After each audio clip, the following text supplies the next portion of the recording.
Alright, we're on AP Calculus AB still. Self-check 2.4, the last self-check of the unit. By the way, some units have 6 self-checks. Some of them have 4. It depends on how much review I think you need. For this unit, I think you only need 4. Alright, so yet again, we have a limit as h goes to 0. That's the indicator that it's probably going to be a hotbox function, and it is indeed, because if you plug in 0, 0, and 0, this is going to go away, and the top is going to be 0, bottom is going to be 0, and you can't do a factor cancel plugin. Whenever you have a 0 over 0 where you can't do a factor cancel plugin, you have to do one of 2 things. One of them is a hotbox. The second one is a rule that I have not explained that I hopefully will have time to explain right before the pretest. It's a brand new rule that has been thrown on the AP test as of 2 years ago called an Hopital's rule. Anyway, the way that we do this is a hotbox. So I'm going to box all of the critical information, meaning I ignore everything else. I know that C is the number that is being added to H, so C is going to be 4.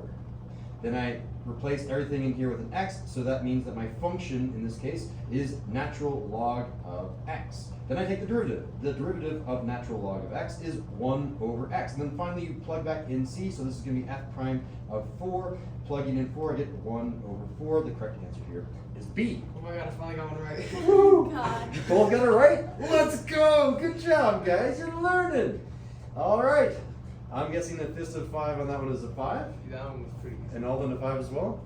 Yeah. Oh my god, look at this. It's so nice to see you guys learn. All right, number 2. Oh no, I got 2 x's. 2 x's indicates product rule or quotient rule. Because we're multiplying the 2 x's, we're going to be using product rule. 1 d2 plus 2 d1. How do we do this? 1 is x.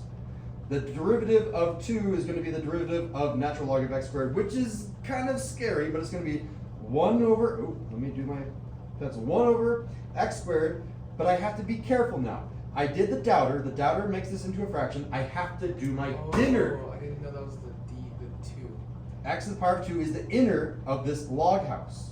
So log house is on the outside, the inner of the log house is x squared, so I have to multiply by the derivative of x squared, I have to multiply by 2x. Because inner here is going to be power house. The power of this 2 comes down in front. There's that 2, and then x goes down to a power of 1 instead of 2. All right, that was 1d2. Now I'm going to say plus 2. The 2 is the natural log of x squared. And then I multiply this by d1. The derivative of x in this case is 1.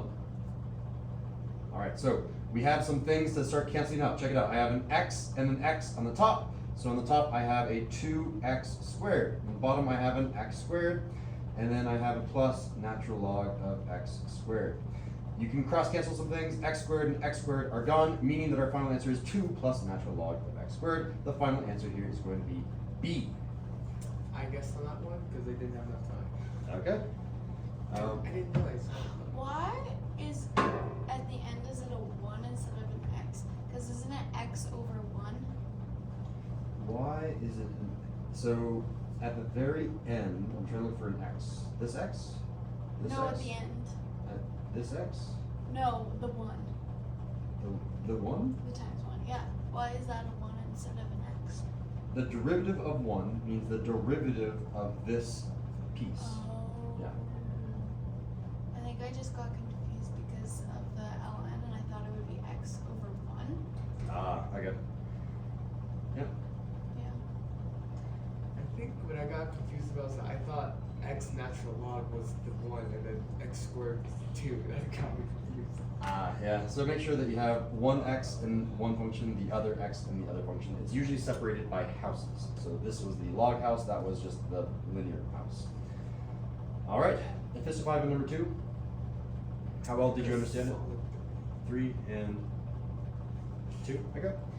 And then we move on to number 3. Oh, look again, an x and an x. Therefore, it's going to be either product house or quotient house, or not house, product rule or quotient rule. It's going to be quotient rule because we have division going on.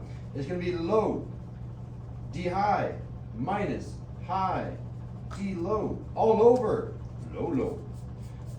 All right, when I'm doing this, I have low, which is going to be 2x. So again, this was the low, low is 2x. And I'm going to do the derivative of high. The derivative of e house is e house. Just rewrite it, e to the 2x. But don't forget, that was doubter. We need to remember our inner. Okay, so the inner, this is e house, tree house. The inner is 2x. The derivative of 2x is 2. So this was low, this was d high, and now I'm going to do minus sign, minus sign. Now I'm going to do high. High is going to be just e house again. It's just e to the 2x, e to the power of 2x. And this is going to be multiplied by d low. So this was high, this was high. Now I'm going to do d low. The derivative of the low is derivative of 2x. The derivative of 2x is 2. And this is all going to be divided by low, or 2x. And this is, you have to be careful here. A lot of people will make a mistake and say 2x squared. What this is really saying is 2x quantity squared, which means you should have a 4 down there. Check it out. None of these have a 4 down here. None of them have a 4 down here, which means there's going to be some sort of simplification happening. All right, what can we do here? Well, I can pull a 2 and a 2 out in front, and oh, check it out. I have an e to the 2x and e to the 2x. Both of these terms have a 2e to the 2x that I can pull out. So let's pull out the e, or 2e to the 2x. 2e to the 2x. I'm factoring out the 2e to the 2x. What is left over when I do that? When I divide by 2e to the 2x, 2e to the 2x, I have this left over. This 2x left over is going to come down here. The 2x is left over. When I divide this thing by 2e to the 2x, nothing is left over. 2e to the 2x divided by 2e to the 2x is 1. This whole thing is going to turn into 1. So I'm going to write minus 1. Minus 1.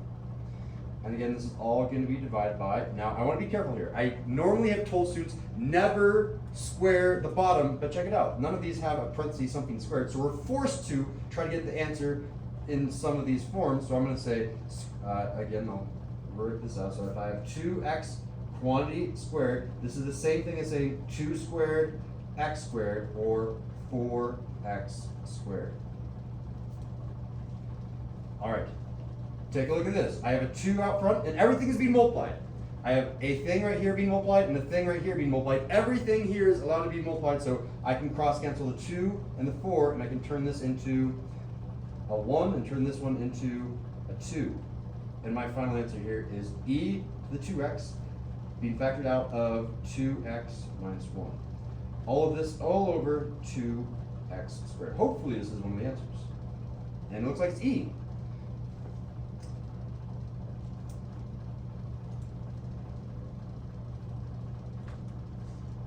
All right, ask me questions about 3.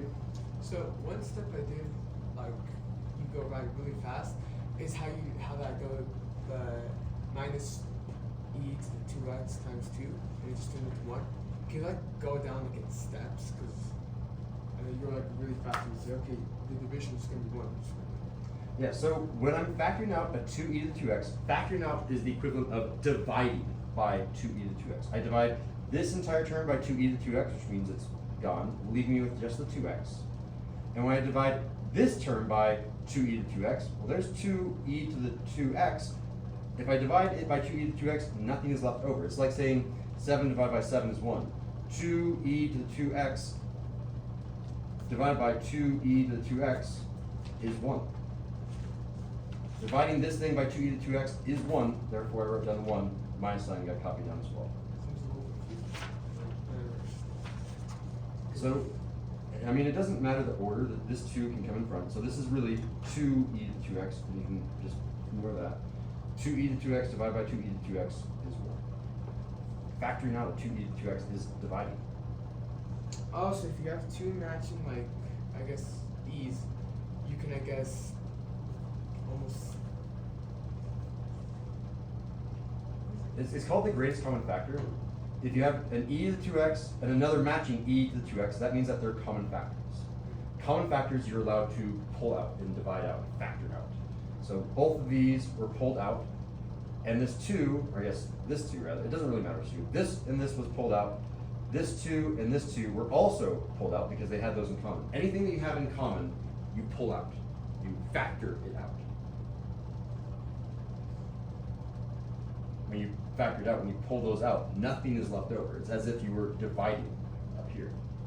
Okay, okay, I understand that. All right. Can I ask for the fist of 5 on number 3? How well did you understand how to do number 3? I got a 2 and a 1. All right. You have questions on It's just like so complicated and impossible. Whatever. What would you say is the hardest part? Is it setting up?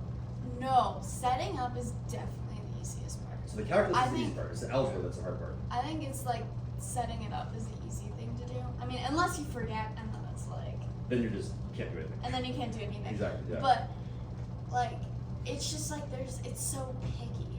You know what I mean? Like if it's like you just like make a small mistake, then like everything is messed up, and like That's math, yeah. well, like, and it's not even just like a small mistake, but if you like do things a different way, then it's like all messed up. Yeah, I know, and It's just- I completely understand. And what I'm trying to show you guys is the normal patterns of what the AP test is trying to do. They will always try to factor out the greatest common factor, almost always. That's why I've been trying to stress it so much when I'm doing my lessons. If you have this and this that match, you have to factor them out. Yeah, no, I get that part. It's just like I did it, but I did it a different way, and then I ended up being wrong because I was doing it a different way. Like that's basically just like what happens is like you think you're doing the right thing, and like you're doing it a different way, and then. What would you say that how did you do it differently? Well, I multiplied everything together, and then like that kind of messed me up. Oh yeah, it makes it a little bit harder to factor out when you multiply everything together. You Yeah. multiply the 2x by the 2 and you got 4x out here, right? Yeah. Yeah, so it's harder to see that they share a factor of 2e to 2x when you have a 4 instead of a 2. Yeah. But it's still Well, something. No, but like it just ended up messing everything up. Like, and like I did end up pulling out like a 2e, 2e to 2x power, and then but like it still got all You messed probably up. struggled to get this 2x minus 1. I'm pretty sure. No, I think I got like a 4x minus 1 or something. Yeah. Weird. You forgot to factor out the 2 from that first one. That it happens. And Yeah. So that was actually a tiny little math mistake. We've got Yeah. like 5 minutes left, so I'm going to go ahead and jump into number 4. What is the instantaneous rate of change at x equals 2? Whenever you see this thing, that's just saying the derivative. Cross it on out. It's the derivative. I think that was slow. It's the slope. It's the derivative. It's an instantaneous rate of change. It's all of the things. There's a bunch of synonyms. It's the derivative. It's the slope. It's all of those things. Yes. All right. So I'm taking the derivative. It didn't make that as clear as possible. This whole unit is about taking the derivative. So if you have a function, you're probably going to be taking the derivative. I have an x in the top and x in the bottom. I'm using quotient rule yet again. So that's going to be low d high minus high d low. Always start on low, always end on low, right? All over low. All right, let's see what we got here. My low here is x minus 1. So this low is x minus 1. I'm going to multiply that by the derivative of high. D high is going to be the derivative of x squared minus 2. This is powerhouse, because not general trig E log. X squared is going to turn into 2x when I take the derivative. All right, so I've done low, I've done the derivative of high, Let's copy down this minus sign down here. And now I'm going to do high. High is going to be just x squared x squared minus 2. X squared minus 2, just copy it down. And then I need to do low, d low. The derivative of low is going to be the derivative of x minus 1. The derivative of x minus 1 is 1, which is the equivalent of not writing anything. So if I were doing this on the AP test, maybe I would write the 1 to remind myself that there's something there. But I think if I was trying to go as fast as possible, like, I got 30 seconds left, I'm not writing anything. If I multiply by 1, don't write anything. All right, from here, we need to try to get to one of these forms. And as soon, oh wait. We haven't finished quotient rule. We need low. Where's our low?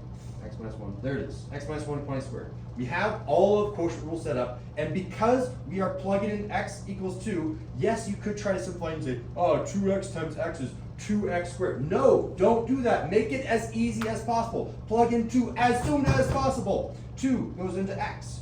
This is going to be 2 minus 1, which is 1. You plug in 2 down here. 2 times 2 is 4. So this is going to be 1 times 4. There's the minus sign. So this minus sign, there they are. Let's plug in 2 into this x squared. It's going to be 2 squared, which is 4. 4 minus 2 is 2. And then again, I said don't worry about multiplying by 1. Ignore that. This is all going to be divided by. Again, plug in 2 as soon as possible. This x is 2. 2 minus 1 is 1. 1 squared is 1. So I can put a 1 in the bottom, and I can basically, therefore, ignore that in the fraction. I just have 1 times 4 minus 2. 1 times 4 minus 2 is 4 minus 2. 4 minus 2 is 2. Correct answer, D.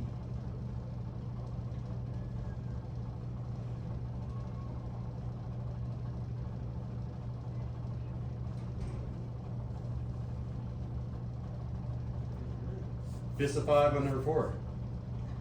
I feel like I would have understood it, but I don't have time to do it. Okay. I maybe yeah, whatever. Because I just didn't have time to do that. I Okay. didn't know work on that. So. No, that's fine. All right, and the most important bit up here at the top. How many points out of 4 did you get? Is it more than 0? How many points? Fist of 4, I guess. How many points you got? 2, but I guess Who? on 1. That's okay. 2, I did the same thing. You guys did a good job. You got better than 0 because we're improving continuously.